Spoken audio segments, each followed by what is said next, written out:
Fala pessoal, tudo bom? Eu sou Heron Cavalcante, vocês já me conhecem. Quem não me conhece, eu vou passar um pouquinho a respeito de mim, do meu trabalho em breve. Mas nós estamos de volta aqui falando do segundo vídeo dessa nossa trilha nova, que estamos falando sobre arquitetura de dados, e nela a gente vai abordar a arquitetura capa.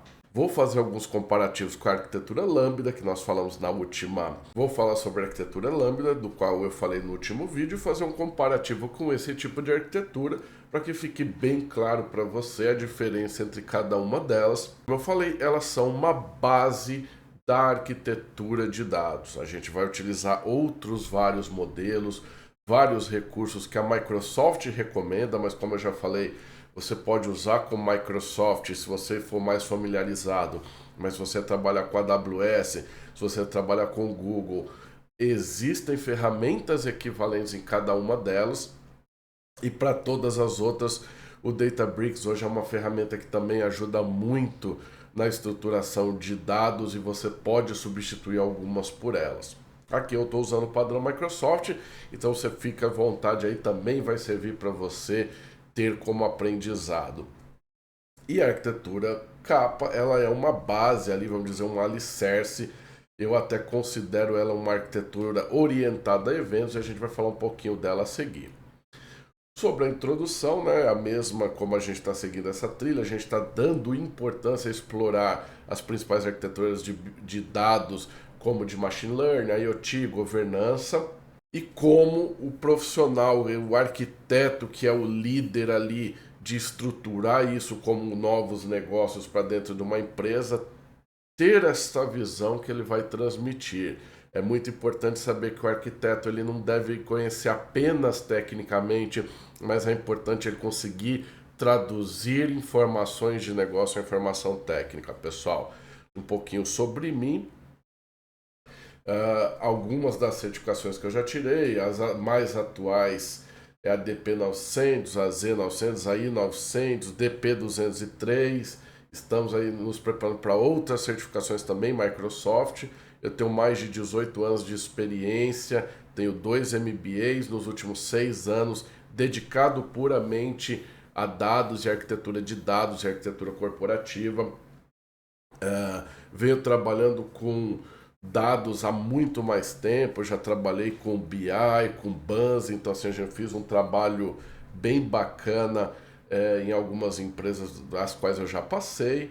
Hoje eu sou professor universitário também, dou aulas de IoT e soluções de dados e tenho algumas especializações em as principais, né, voltadas à arquitetura de dados, AWS, Azure, Hadoop, GNNI e MLOps, e também sobre Cloud Computing com os principais componentes de soluções da AWS e da Azure. Passando um pouquinho sobre a nossa trilha, nós já falamos da Lambda, a que vamos falar hoje é da capa. Se você não assistiu a Lambda, vale a pena assistir porque eu vou fazer um comparativo hoje e depois a gente vai abranger arquiteturas mais estruturadas, como Data Warehouse, Data Lake, Machine Learning, IoT e por aí vai. Então vamos lá, quando a gente fala de arquitetura capa, a gente está falando de uma arquitetura que ela é projetada para simplificar o processamento de dados em tempo real e eliminar necessidades de um sistema batch. Ela utiliza alguns serviços como o Event Hub, Azure Stream Analytics e o Azure Databricks. E este padrão de arquitetura processa dados como um fluxo contínuo, ou seja, ele é muito mais usado quando você tem ali uma arquitetura orientada a eventos propriamente, né? Mas você pode, além dos dados near real time, além dos dados real time, você pode ter dados near real time, e eu vou explicar a diferença porque na teoria eles não são a mesma coisa. O dado near real time são dados de baixa latência, que você vai tratar esse dado em um determinado momento, e near real time tem uma definição muito aberta. O que é near real time para o seu cliente pode ser diferente para outro cliente. Por exemplo, um near real time para ele pode ser 30 minutos e para determinado cliente pode ser 1 minuto. Enquanto o real time é dado no momento que ele acontece, com a mínima percepção de tempo possível.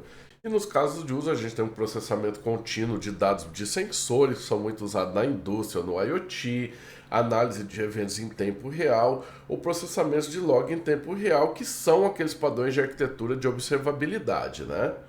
E quando a gente fala da estrutura de dados, né, ou da arquitetura de dados, ou capa, a gente está falando de uma estrutura que, ao mesmo tempo que nós pegamos dados do tipo streaming, a gente também recebe dados estruturados ou semi-estruturados via um CDC, por exemplo, e aqui eu utilizei o Kafka como uma estrutura de armazenamento, né, e ingestão deles nessa primeira camada, onde que ele pode ser enfileirado e repassado para um stream de dados, mas você pode usar aqui N outras estruturas, por exemplo, um Event Hub, você pode utilizar ferramentas como o Databricks, você pode utilizar ferramentas como o Azure Stream Analytics, ou o IoT Hub. Então, assim, aqui nesse período, ou nessa fase aqui de estruturação, você tem diversas outras ferramentas que você pode utilizar para fazer essa ingestão.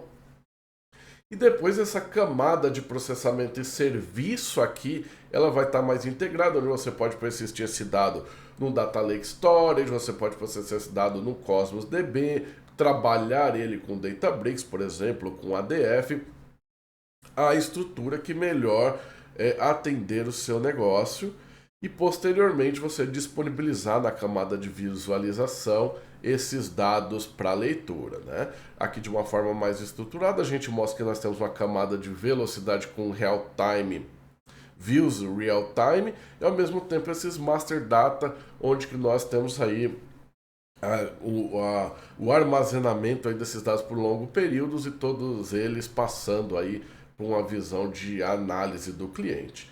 Esse link eu vou colocar disponível aqui no comentário, né, do nosso vídeo. Se você precisar ver como essa arquitetura funciona, vai ficar mais claro também aí dentro do padrão da Microsoft. Os principais componentes, né, que nós utilizamos. Para streaming ou para ingestão de dados, a gente costuma utilizar dentro da Microsoft o Event Hub, o IoT Hub, por exemplo, para dados providos de IoT. Por processamento dos streams, o Azure Stream Analytics e o Databricks são os mais comumente usados. E para servir esses dados, a gente pode usar o Cosmos, o Azure SQL Database, entre outras ferramentas ali que podem ser utilizadas nessa linha de disponibilização dos dados. Alguns prós e contras, ou algumas vantagens e desvantagens quando a gente compara a arquitetura Lambda da arquitetura Kappa. Nós estamos falando, por exemplo, que a arquitetura Lambda trabalha com tanto batch quanto speed, enquanto a arquitetura Kappa apenas com o streaming ali para consumir dados. Os processamentos batch, claro, só vão existir na arquitetura Lambda, enquanto na arquitetura Kappa ele só trabalha via streaming de dados. O processamento real-time é feito por Lambda. Em compensação, no Kappa, ele vai ser sempre um processamento contínuo. O reprocessamento de dados é um pouco mais fácil na arquitetura Lambda, uma vez que você tem o histórico na camada batch, e já é um pouco mais complexo e menos eficiente no Kappa, justamente por você não ter essa estrutura para reprocessar os dados.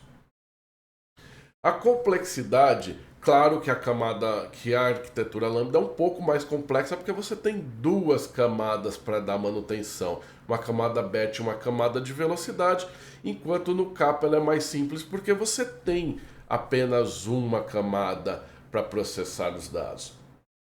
Já a consistência, na camada Lambda, ela vai garantir eventual consistência, porque você tem a camada batch, é um pouco semelhante aos outros exemplos, enquanto garantir consistência é um pouco mais desafiador quando a gente fala da arquitetura Kappa. Já a latência, ele provê na arquitetura Lambda uma latência menor e atualizações dentro da camada de velocidade ou da camada speed, e alguma eventual consistência para a camada batch, enquanto na arquitetura Kappa você tem ali uma latência baixa de processamento, porque você pode trabalhar com mais velocidade, você trabalha sobre evento, mas o reprocessamento histórico é um pouco mais complexo. Por isso, já a tolerância a falhas é bem alta na arquitetura Lambda, né? Justamente pela existência da camada batch, e ela vai ser menos eficiente na arquitetura capa comparada com a Lambda, porque depende desse processamento de um sistema de streaming. De uma visão geral, quando a gente olha o data source, quais são as principais fontes de dados que alimentam a arquitetura capa? Nós estamos falando ali dos principais componentes no Azure, como Event Hub e IoT, como eu já passei, né? Fazendo ali um overview, que eles podem ser principalmente utilizados como logs de aplicação, sistemas de bancos ou sensores de IoT. Na camada de streaming de processamento, no engine de processamento streaming, a camada de processo é um fluxo mais responsável por processar esses dados em tempo real, e os principais componentes ali são divididos em Event Stream Processing, que são ferramentas como o Stream Analytics, o Kafka Stream ou o Apache Flink, e o Stateful Processing, que são camadas que vão manter o gerenciamento de dados dessas aplicações em tempo real, como o Stream Analytics ou o próprio Apache Flink também. Na camada de serviço, ali, ou na camada de serve de aplicações, né, para disponibilizar esse dado em tempo real, você pode ali utilizar ferramentas como banco de dados NoSQL, como o Cosmos DB, ou sistemas em cache, como o Redis, e a query interface dele pode ser o Azure Synapse Analytics ali, ou o Data Explorer, ou o Stream Analytics, para você poder fazer também consultas ali em tempo real do que está sendo gerado para você no processamento desta camada. E o armazenamento, aqui você tem para um dado mais bruto, você pode processar, você pode guardar esses dados no Azure Data Lake Storage, até para fazer uma avaliação de histórico ou auditoria. E os dados processados, mais uma vez, você utiliza ali Cosmos DB, um SQL Database ou outros bancos de dados apropriados. A orquestração desse fluxo é feita da seguinte maneira: ferramentas para orquestração comumente utilizadas como um Data Factory ou um Apache Airflow, e o engine de processamento dos dados pode ser feito pelo Spark Streaming do Databricks ou o próprio Apache Flink. E um exemplo aqui para a gente finalizar essa visão, nós temos, por exemplo, a construção de um data source e um Event Hub para ingestão dos dados. Aqui a gente pensando numa estruturação baseada naquela arquitetura que a gente desenhou. Aqui eu estou mudando, ao invés de mostrar Kafka, eu estou usando o Event Hub. Depois eu construo um stream de processamento com o Stream Analytics da Azure para processar esses dados em tempo real e gerenciar o estado durante o processamento também com o Stream Analytics. Depois, para a camada de visualização, para a camada de serviço, né, o de server dele, nós colocamos ali um Azure Cosmos DB para persistir esses dados e dar velocidade de leitura, e a Query Interface, que pode ser o Azure Synapse Analytics ali para essas consultas em tempo real. Para armazenamento, mais uma vez, nós colocamos como sugestão o Azure Data Lake Storage, e para processar esse dado, o Cosmos DB ou o SQL Database. Para processar e orquestrar esses dados, a gente sugere o Azure Data Factory, hoje é uma das melhores opções dentro, mas você pode utilizar outras, né? Para a Microsoft, o mais recomendado, o melhor custo-benefício seria o próprio Azure Data Factory. E para processar ali os dados com essa fonte contínua, você também pode usar o Databricks com o Apache Spark Streaming. Então, pessoal, esse foi um pouquinho, né? Ela é simples, não é muito complexa de se mostrar. Como sempre, eu mostro ali a estrutura, os componentes que você usa e depois como você constrói ali o que você usa para cada um dentro da sua visão. Para você conhecer um pouco mais do meu trabalho, você pode me seguir aqui no YouTube, no Heron Cavalcante. Para você me seguir no Instagram, o TikTok é o Heron Cavalcante _tech. Tem o meu portal onde que tem cursos, artigos e outros trabalhos que eu já fiz como podcast, que é o heroncavalcante.com. E também ouvir esse vídeo aqui em formato de podcast na Amazon Music ou no Spotify, no Heron Cavalcante. Não deixe de seguir e compartilhar este conteúdo aí para atender mais pessoas também que estão precisando. Obrigado e até a próxima.